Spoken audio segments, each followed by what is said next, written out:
Hablemos más en extenso de este anime. Antes que nada, me veo en la obligación de hacer un comentario previo un poco extenso. Durante la documentación para este podcast, me enteré que Jun Maeda, el creador de este anime, desapareció de las redes sociales posterior a la emisión del mismo. Esto debido a que lo atacaron de forma personal a causa de este anime, hecho que puso en una difícil situación a Maeda. De hecho, llegó al punto de anunciar su retiro del mundo del anime, quedándose en el nicho de la música y la creación de novelas visuales. Confieso que si bien me he visto casi todos los animes en los que ha participado Maeda, lo cierto es que no son de mi total agrado.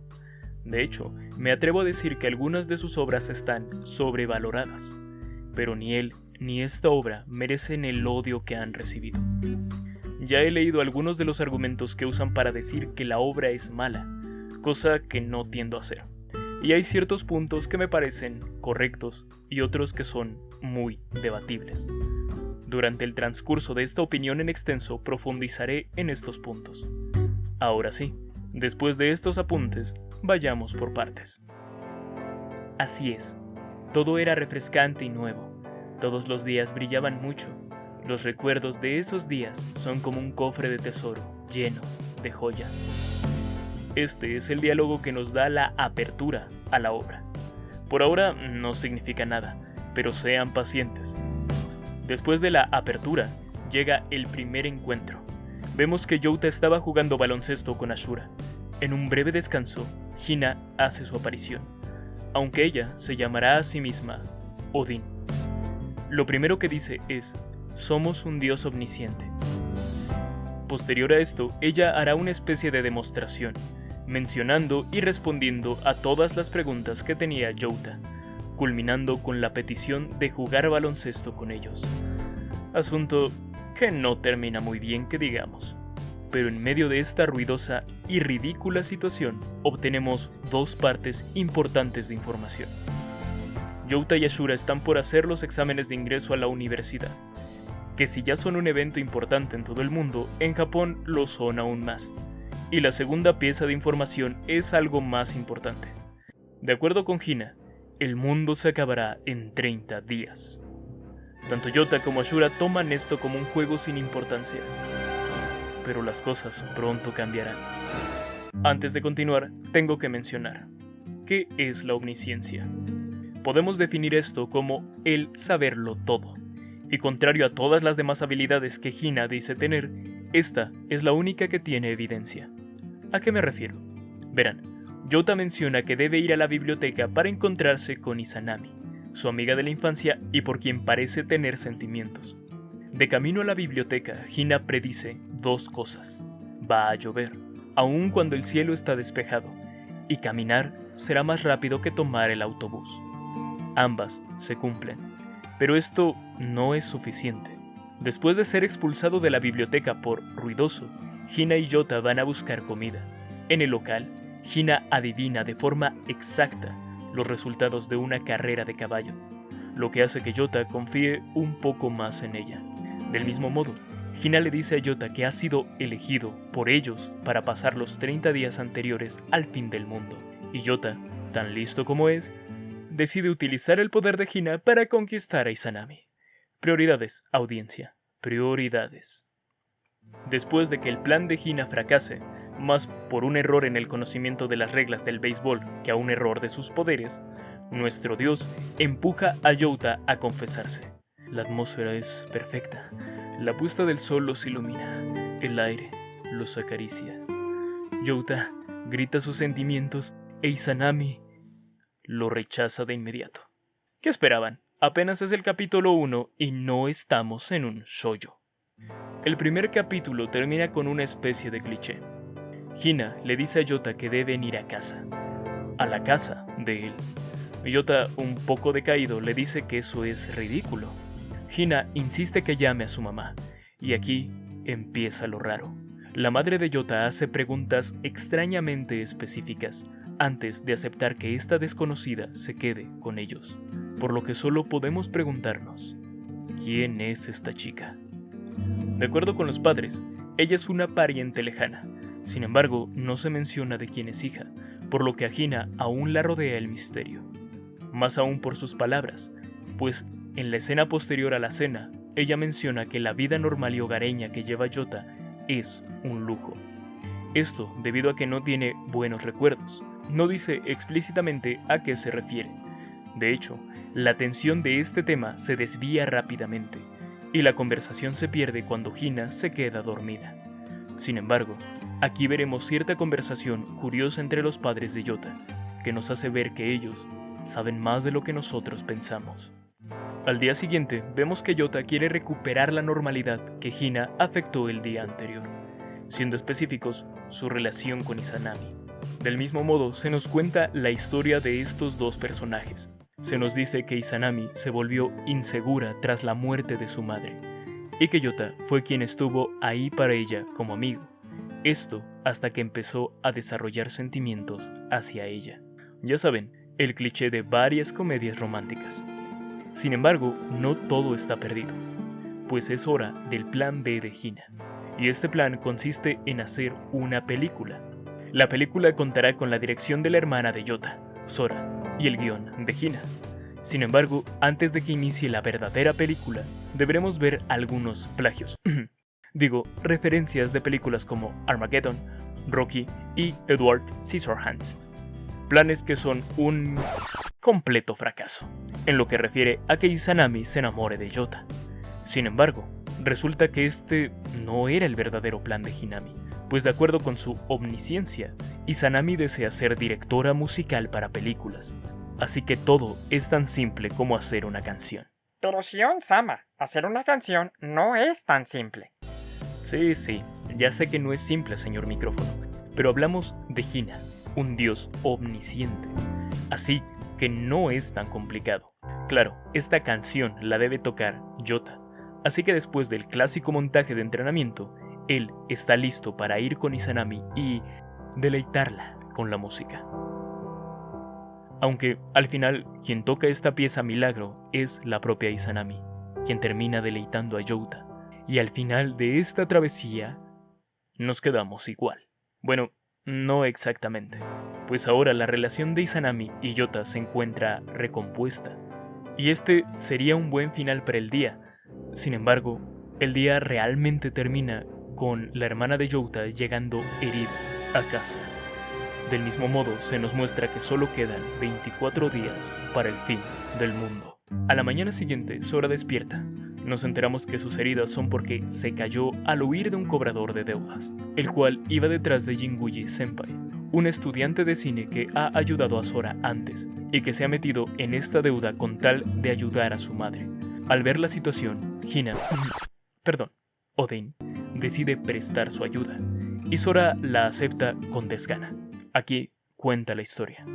La madre de Jinguji enfermó, así que ahora es ella la responsable de su restaurante de ramen. Las ventas no van bien, y esto se suma al cobrador, el cual practica usura, es decir, cobrar mucho interés por un préstamo. Después de todo esto, el plan es claro. Hay que hacer del restaurante un éxito. ¿Y cómo? Esa es una buena pregunta, señor micrófono. Debido a que Hina no irá al restaurante, manda a su apóstol, el buen hermano mayor, Yota, pero con una fachada. Un revitalizador de restaurantes de ramen de 40 años que ha ganado un concurso de caritas de bebé. ¿Qué acabas de decir? La verdad es que no lo sé, pero así está en el anime. En fin, durante 3 días, Yota montará desde cero el local de Jinguji. El día 1 inicia cambiando el nombre, menú, forma de preparación, entre otras cosas, con tal de hacerlo especial. Por último, y gracias a la intervención de Hina, la intervención divina, habrá una grabación, bastante peculiar dicho sea de paso, para la televisión. El plan es un éxito. El local comienza a tener bastantes clientes, pero aún queda el problema del cobrador. Y para esto, Hina no encuentra una mejor forma que una pelea calculada y coreografiada a la perfección para golpear en la cara al cobrador. Después de eso, solo resta sentarse en la mesa, decir la verdad sobre la fachada de Yota y disfrutar de una buena comida. Una vez más, el día lo salvó Hina, y con esto, quedan 17 días para el fin del mundo. Si bien el capítulo 3 termina con esto, he de mencionar que aquí aparece Suzuki, aquel hacker de cabello plateado y apariencia de niño. Este personaje es el que abre la segunda línea argumental de la serie, pues la obra muestra que este chico debe investigar a un tal Soichiro Korogi, un físico experto en mecánica cuántica e informática. ¿Por qué siempre aparece la mecánica cuántica en la ciencia ficción? No importa. Como parte de la investigación, Suzuki consigue que la CEO de la empresa para la que trabaja entreviste al Dr. Asama, coautor de la tesis del antes mencionado Dr. Korogi. Por ahora, lo más relevante de esta conversación es el hecho de que el Dr. Korogi era prácticamente un genio, y que su mayor trabajo tenía que ver con la felicidad, específicamente la felicidad de un familiar cercano. Sobre este tema regresaremos más adelante, porque hay que volver a lo que está pasando en la vida de Hina y Yota. Durante el capítulo 4, este último menciona su fascinación por Kako Tengan, una abogada famosa. Hina decide ayudarle a conocerla, por lo que le inscribe a un juego de mahjong profesional. Hina es quien ha ganado hasta ahora, así que Yota solo debe presentarse al juego, aun cuando solo tiene el conocimiento mínimo de este juego. Además de Hina, a esta pequeña travesía se unen Ashura e Izanami. Una vez en el lugar y luego de ciertas presentaciones interesantes, es hora de jugar. La llamada Copa Libertas busca exhibir un nuevo estilo en el mahjong, así que lo que se busca es lo raro. Y gracias a Hina, Yota está más que listo para eso. No profundizaré mucho en lo que, en primera porque la obra ya lo hace bastante bien, y en segunda porque francamente no entiendo muy bien el juego de mahjong, mucho menos con todos los cambios que hacen en la obra. El punto es que, y gracias al poder del guión, de Dios, Yota gana. Posterior a esta supuesta victoria y premiación, vemos que la abogada Kako Tengan trata de seducir a Yota, el cual la termina rechazando. La abogada no toma esto muy bien y termina haciendo perseguir a Yota, el cual busca encontrarse con sus 3 compañeros, aunque, e igual que siempre, Izanami ya no está. Y con esto, quedan 13 días para el fin del mundo. Ahora, es momento de concentrarnos en Izanami. ¿Sí? Otra vez. Pero en esta ocasión, el acercamiento es diferente. Ya se nos había mencionado que la madre de Izanami murió, y el capítulo 5 se desarrolla en el 10º aniversario luctuoso de su madre, en donde lo más importante es ver la fría y lejana relación de Izanami con su padre. De acuerdo con ella, desde la muerte de su madre, él no ha salido de casa, y mucho menos ha ido a su tumba. Siempre promete ir, mas eso nunca sucede, asunto que afecta a Izanami.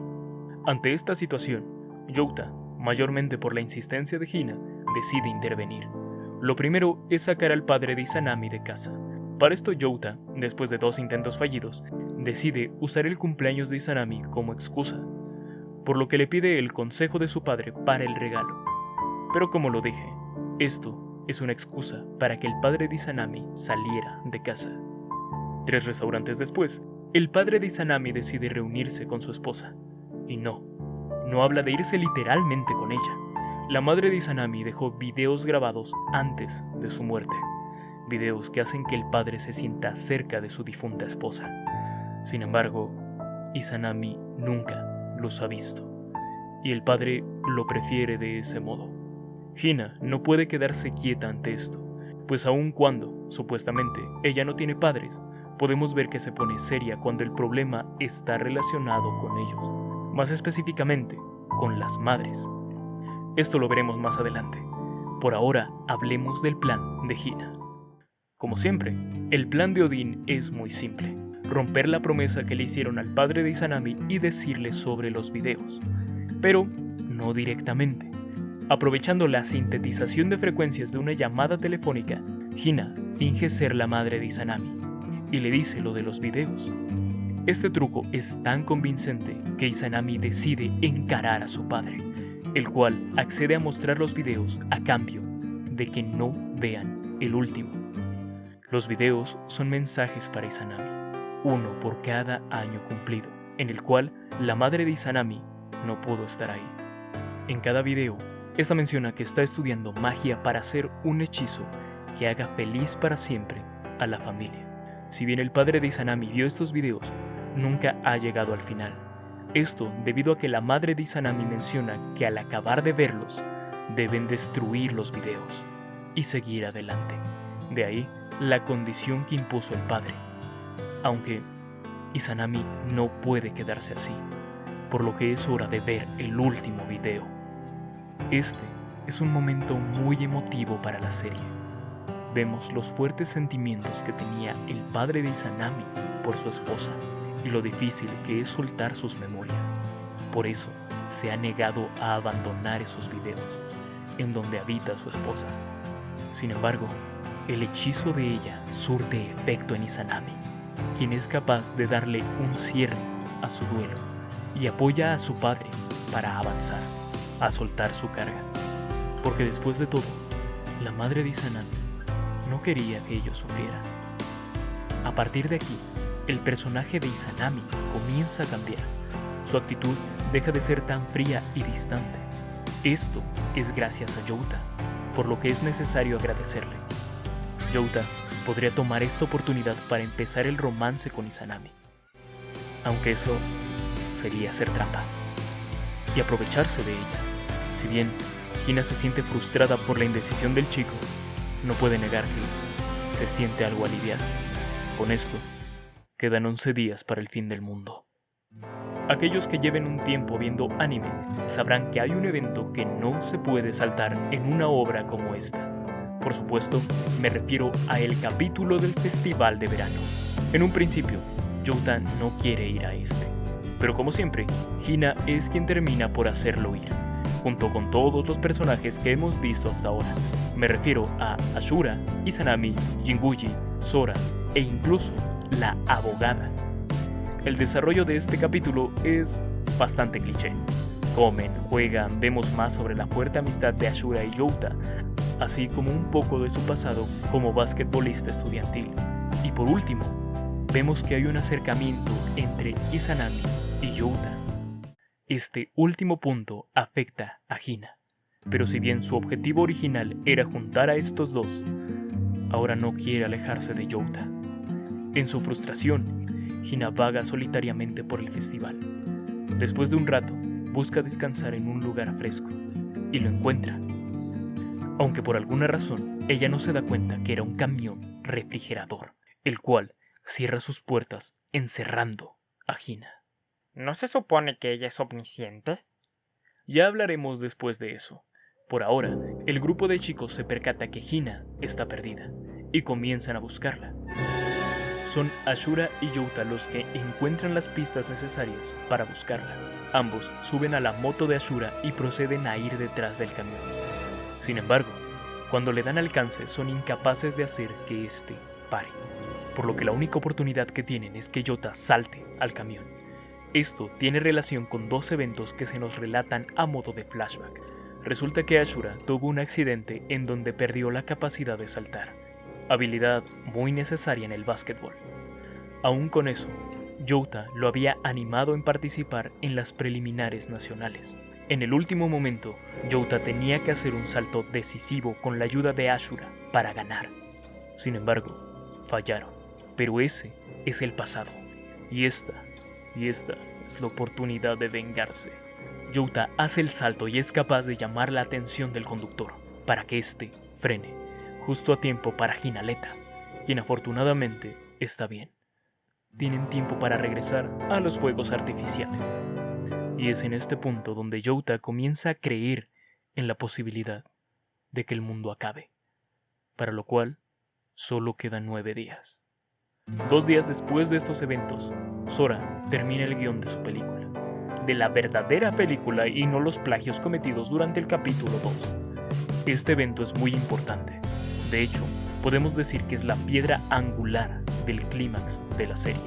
De hecho, los capítulos anteriores han servido para generar lazos, mismos que permiten la creación de la película, pues para hacerla se requiere personal, y de no ser por Hina, esto sería muy difícil. Recordemos que gracias a ella, Youta puede fortalecer su amistad con Ashura e Izanami, así como crea amistad con la abogada, Jinguji y hasta el cobrador de la deuda. Todo está conectado desde el inicio. El argumento de la película es el siguiente. La protagonista posee el poder de salvar al mundo al borde de la destrucción. Y a lo largo de la película se explorará su relación con su amigo de la infancia, antes de que la chica deba salvar al mundo. ¿Se siente raro hacer esto? Es como un Inception del podcast. Pero no hablemos de eso. Los protagonistas de esta película serán Hina y Youta, bajo la dirección y guión de Sora, con la financiación de la abogada. Los demás se encargarán de cuestiones técnicas y papeles menores. Durante la producción de la película, vemos que Sora y Hina se comienzan a acercar aún más. Además de que se notan las intenciones de Izanami de romantizar la relación que tiene con Youta. Y esto es solo el primer día de grabación. Ahora bien, al final del capítulo 7 vemos como Suzuki, el hacker, se infiltra en una instalación en busca de los trabajos del Dr. Korogi. Aquí, lo único que consigue es la dirección de la casa del doctor, pero al llegar a este sitio, se encuentra con que está siendo demolido. Pero este no es el final, pues sus cosas aún pueden ser recuperadas en el vertedero. Después de arriesgarse y casi morir, Suzuki recupera el secreto del Dr. Korogi. Y este secreto es nada más ni nada menos que una foto. Una foto en la que aparece Hina. Y con esto quedan 6 días para el fin del mundo. Ahora es momento de armar algunos puntos. En el capítulo 2, los padres de Youta hablan de Hina de forma especial, lo que confirma lo que ya suponíamos. Los padres sabían algo que nosotros no, y esto tiene que ver con el Dr. Korogi, o mejor dicho, el abuelo de Hina, quien es el que ha elaborado la mayor parte del plan en el cual se sustenta la serie, pues él fue quien mandó a Hina con Youta, y quien acogió a Hina cuando fue abandonada por su padre. Este hecho, el del abandono, nos explica por qué Hina menciona que tiene malos recuerdos acerca de su familia, y por qué ha apoyado tanto a los otros personajes en sus propios problemas. También es la razón por la cual Youta ahora quiere ayudar a Hina a reencontrarse con su padre. Spoiler, esto no termina bien. Después de un día de viaje, Youta y Hina llegan a la casa de su padre, en donde al revelar la identidad de ella, se genera todo un caos. Y la explicación es bastante simple. Hina no debería de estar ahí. Verán, ella sufre algo llamado síndrome de Logos, una enfermedad ficticia que afecta el cerebro y los músculos. En pocas palabras, ella no debería ni poder hablar ni caminar. Y por supuesto, esta enfermedad no tiene cura. Hina es un milagro andante, pero de acuerdo con el padre, esto solo es temporal. Aquí hay un debate interesante entre el padre de Hina y Youta, que me gustaría que viéramos. El padre menciona que el traerla ahora es cruel para él, y que por lo tanto no puede estar cerca de Hina. Youta, por otro lado, dice que lo cruel es no aceptarla, y pasar lo que queda del tiempo con ella. A como yo lo veo, ambos tienen razón. ¿Por qué digo esto? Pónganse en situación. El padre de Hina dio por hecho que su hija iba a morir, pero sería muy lento y muy doloroso. Él tendría que cuidarla y asistirla, pero jamás podría recuperarla.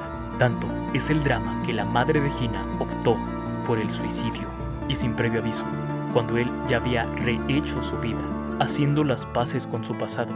Llega un chico y le dice que aquella niña que abandonó está sana y salva. El padre es doctor. El padre sabe que el síndrome de Hina no tiene cura. Y como ya lo dije, había aceptado el destino de Hina. Y ahora debe deshacerse de eso para aceptarla, cosa que evidentemente no quiere hacer. Youta ve una versión simplificada, en donde el padre debería de estar feliz de que su hija estuviera bien, y que todo lo que no pudo disfrutar en su momento lo puede hacer ahora. No se da cuenta que esto es imposible para el padre de Hina. De hecho, el padre lanza una especie de premonición. Llegará el día en que lo entiendas, y tú podrías pasar por la misma situación. En este punto, lo mejor es retirarse. Nada se logró, pero como lo dice Hina, el mundo está por acabarse, así que no es como que importe. La serie continúa con la creación de la película, Pero ahora se unen las historias que se han construido en paralelo, pues Hina es el objetivo de Suzuki, quien ya está al tanto de toda la situación, aunque aún le falta una pieza de información, por lo que continúa investigando y se da cuenta de lo que ya sabíamos. Todo, hasta ahora, ha sido totalmente premeditado y calculado por Hina. Pero, ¿cómo? Así es, por la cuántica. De hecho, esto es lo más cercano a la ciencia que tiene la serie, pues se menciona una computadora cuántica, algo que técnicamente sí existe, pero no como lo plantea la serie, ni teórica ni físicamente. Y claro, que no te haría omnisciente. Sin embargo, hablar de eso excede el propósito de este podcast. A partir de aquí, la obra aprovecha un poco para profundizar en el personaje de Suzuki. Vemos parte de su pasado, en donde ya era un hacker bastante capaz, pero que no iba por el buen camino, debido a que estaba coaccionado por sus padres. Esto explica su mala relación con los adultos y la excesiva confianza que se tiene a sí mismo, que de hecho no es más que la necesidad de demostrar constantemente que él vale algo. Es por eso que trata de que el aseo le permita analizar la computadora cuántica y por qué lucha tan desesperadamente por encontrar el secreto del Dr. Kurogi, el cual, a estas alturas, es más que obvio. El milagro del chip cuántico del Dr. Kurogi es el mismo que le dio la oportunidad a Hina de seguir existiendo. Sin embargo, hay dos caras aquí, pues las posibilidades de este chip son una maldición para el resto del mundo, por lo que no debería existir. Suzuki está en contra de esta decisión, pero no es escuchado. Sin embargo, y debido a su participación en todo esto, realiza un último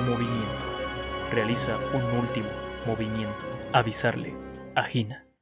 Con esto, el cálculo se vuelve claro, porque todo este tiempo Hina veía el fin de su mundo, mas no del mundo en general. En otras palabras, Hina debe desaparecer.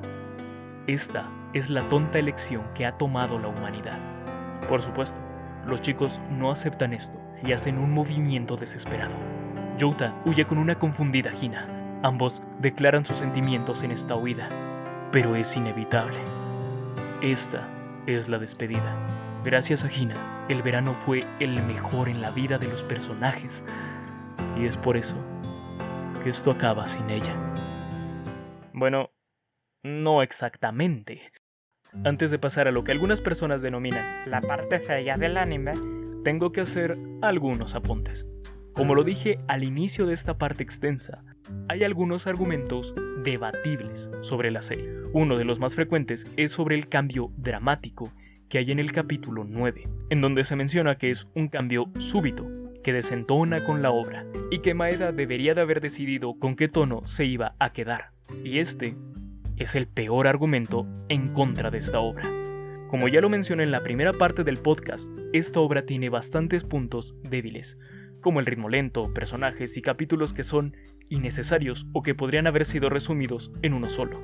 Y con esto me refiero al caso de Jinguji y la abogada, el humor absurdo y demás cuestiones, que siendo honestos, esto se justifica por el hecho de que Maeda está más acostumbrada a las novelas visuales, en donde los personajes secundarios son rutas alternas del desarrollo de la serie, por lo que es necesario dar diversidad y centrarte en ellos. En el caso de este anime, alargan de más la obra, restan más de lo que aportan. Sin embargo, algo que Maeda hace muy bien es desarrollar lo que viene para el capítulo 9. Yo no sé qué anime vieron los que comentan el error del cambio de tono, pero este cambio dramático no es abrupto. Literalmente desde el capítulo 1 se dice que el mundo se va a acabar. La historia paralela de Suzuki es el preludio de la tragedia, y el hecho de que la mayor parte de la obra tenga este tono alegre es más que claro. Es un gancho emocional, es el contraste necesario para el desarrollo de la obra. Maeda sabe que para que el espectador empatice con la partida de Hina, debe observar todo lo que ha hecho por los demás personajes. El espectador también siente la pérdida de Hina. Quizás por eso algunos sintieron abrupto el cambio de tono, pero es probablemente lo que el autor quería. No está mal construido, no es abrupto y no es el peor punto de la obra. De hecho, es el punto más fuerte de la misma, porque sin ese gancho, lo que viene no tendría el mismo impacto. Pero es hora de la recta final de esta obra. Después de que Hina fuera capturada, los chicos intentaron encontrar pistas de su paradero. Sin embargo, esto fue en vano, y cuando Youta se dio cuenta, el verano había terminado. Por lo que sin aún haber procesado esto, debía volver a la escuela, aunque esto será más una bendición que una maldición, pues en los pasillos de la escuela se encuentra con Suzuki, el hacker misterioso, quien se presenta a su muy particular manera. Del mismo modo, podemos observar que él intenta recrear los pasos que Hina había hecho desde el principio de la serie: el baloncesto, el ramen de Jinguji y el mahjong. Del mismo modo, vemos el cómo Youta se siente solo y desolado ante este cambio en su vida.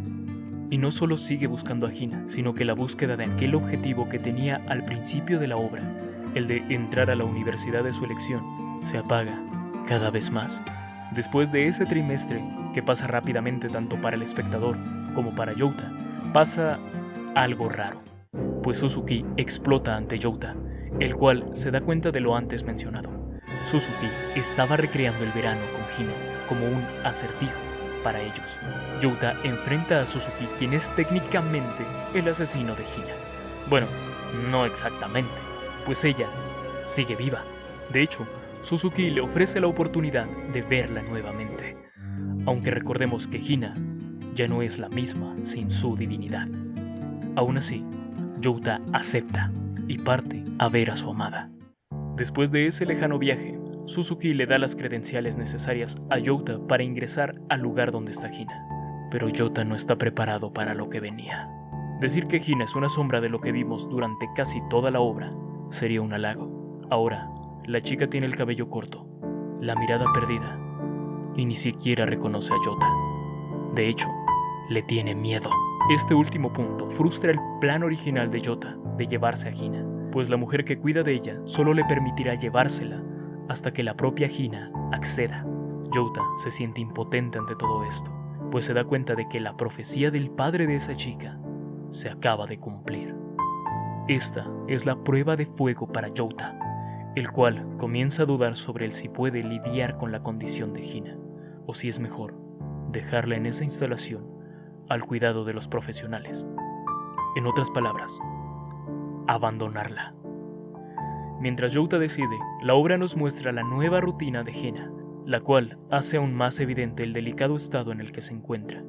Además, hay que recordar que Youta solo tiene 2 semanas hasta que las credenciales que le dio el hacker expiren. Por si no fuera poco, él solo tiene 1 hora al día para interactuar con Hina y ganarse su confianza, la condición para que él se la pueda llevar. Además de eso, la actual cuidadora de Hina y la única en quien confía, hace dudar aún más al joven. Después de todo, esas instalaciones están bien equipadas y tienen a un personal muy decente, mientras que Youta está por su cuenta. Y para agregar más sal a la herida, hay que mencionar que es posible que Hina ya ni siquiera lo recuerde, que se haya ido junto con el chip. Igual, ¿qué más da? ¿Son solo memorias? ¿O no? ¿Qué pasaría si todo este tiempo Youta se relacionara con el chip, con una inteligencia artificial, pero no con la verdadera Hina? Ante esto, Youta se queda sin argumentos. Pero recordemos que Youta no está solo. Y tras recibir el apoyo de sus amigos, recuerda algo que solo él sabe sobre Hina: su gusto por los videojuegos. Esto es lo que Youta aprovecha para acercarse a Hina, pero aún es temprano para cantar victoria. Y mientras se desarrolla esta estrategia, notamos el por qué la cuidadora de Hina es tan buena en su trabajo. Y es que tras la muerte de su hija, se ha dedicado a la rehabilitación de niños, en parte para aliviarse a sí misma, por lo que no es aventurado especular que ella proyecta en Hina a su hija, de ahí que sea tan estricta con Youta. Continuando con el trabajo de Youta, él se da cuenta que tiene que involucrarse más activamente en el cuidado de Hina, y bajo los términos de ella, por lo que hace un juego de cartas sobre todos sus amigos, donde también rechaza a Youta, y también le da un pequeño empujón en el videojuego mediante la subida de nivel de sus personajes. Con esto, Hina vuelve a sonreír un poco. Con esto, Hina vuelve a sonreír poco a poco, se comienza a abrir ante Yota, pero esto provoca los celos y la sospecha de la cuidadora de Hina, la cual descubre la fachada de Yota. Es hora del último capítulo de esta serie. ¿Están preparados? La cuidadora confronta directamente a nuestro protagonista y le pide que se vaya de inmediato. Del mismo modo le informa que a Hina la van a trasladar al extranjero. Yota ruega por pasar al menos lo que resta de ese día con Hina. Y curiosamente, la cuidadora accede. En este último día, Yota hace una jugada desesperada y le pregunta a Hina: ¿te gustaría irte de aquí y vivir conmigo? Él espera que Hina asienta con la cabeza, pero en un principio, ella no hace nada, lo que le quita la esperanza a nuestro protagonista. Sin embargo, Hina comienza a llamar a Sora con las tarjetas que él le había dado. Es probable que ella sí recuerde aquel verano juntos. Yota apuesta todo. Hina menciona los nombres de casi todos, pero al llegar a Yota, él grita, lo que altera a Hina. El tiempo termina y es hora de irse. Después de ser escoltado y golpeado, Yota comienza a caminar lejos de aquel centro. La cuidadora y Hina lo ven partir. Yota falló en su misión. Así que solo queda despedirse. Y en ese momento, el milagro sucede. Hina comienza a gritarle "Johan", refiriéndose al protagonista. Cae al suelo y por primera vez la vemos caminar débilmente hacia Yota. Y es que hasta ahora ella no había hecho mayor movimiento porque él estaba ahí. Pero ahora ella no puede dejar que la separe nuevamente de Yota. Menos porque ambos se quieren. Yota corre hacia Hina antes de que ella se caiga al suelo. Y en un tierno abrazo vuelve a confesar sus sentimientos. Esta es la felicidad de Hina al lado de Yota. Así que es hora de que ambos vuelvan a casa. Todos reciben a Hina cálidamente, como si nada hubiera pasado. Aceptan la nueva condición de Hina y una vez más, todo transcurre como si aquel verano no hubiera acabado, por lo que siguen cumpliendo el sueño de Hina de una vida normal. De hecho, aún hay algo que deben terminar: la película.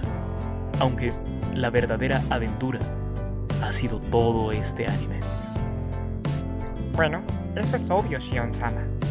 Lo sé, señor micrófono, pero me refiero a lo que dice Yota, que la aventura principal fue el encuentro que tuvo con Hina, lo que los llevó a enamorarse.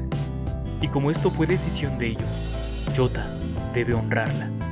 Y con el amor de Hina como impulso, decide volverse un investigador como el abuelo de Hina. Esto con el fin de buscar una cura para ella. Hina le ha dado a Yota un verdadero milagro. Le dio sentido a su vida. Y Yota le dio algo a ella: los buenos recuerdos que Hina deseaba. La prueba está después de la película que hicieron, que dicho sea de paso, es una especie de síntesis de toda la serie. En el material extra de esta película, vemos a la Hina del pasado, diciendo exactamente la misma frase con la que abre la serie. Todo lo que hemos visto hasta ahora son las preciadas joyas de Hina. El futuro es incierto, pero aún con eso, nuestro protagonista no puede abandonar a su amada. Kamisama ni Natahi, una obra que nos demuestra que no necesitamos ser un dios omnisciente u omnipotente para influir en la vida de los demás, y que si bien el mundo puede ser cruel y difícil, aún puede haber milagros. Como ya lo dije, este anime ha recibido bastante odio y no lo merecía. Bueno, de hecho, quien lo recibió fue su autor, pero es lo mismo, fue totalmente innecesario, porque aun si esta obra no es de su agrado, la crítica que se le puede hacer a la serie debe ser respetuosa, no dolorosa, y eso era lo que más ganas tenía de decir acerca de este anime. Pero, ¿y tú qué dices? ¿Te gustó Kamisama ni Natahi? ¿Lo volverías a ver? ¿Qué otra cosa notaste? ¿Qué agregarías o qué quitarías? Gracias por acompañarme en este podcast. Espero contar contigo en la siguiente plática. Yo soy Shion Sama. Hasta la próxima, aquí en Por si el tráiler no fue suficiente.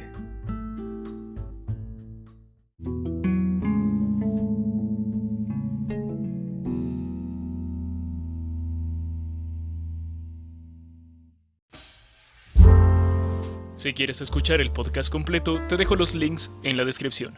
Recuerda comentar, suscribirte y activar las notificaciones. Hasta la próxima aquí en Por si el tráiler no fue suficiente.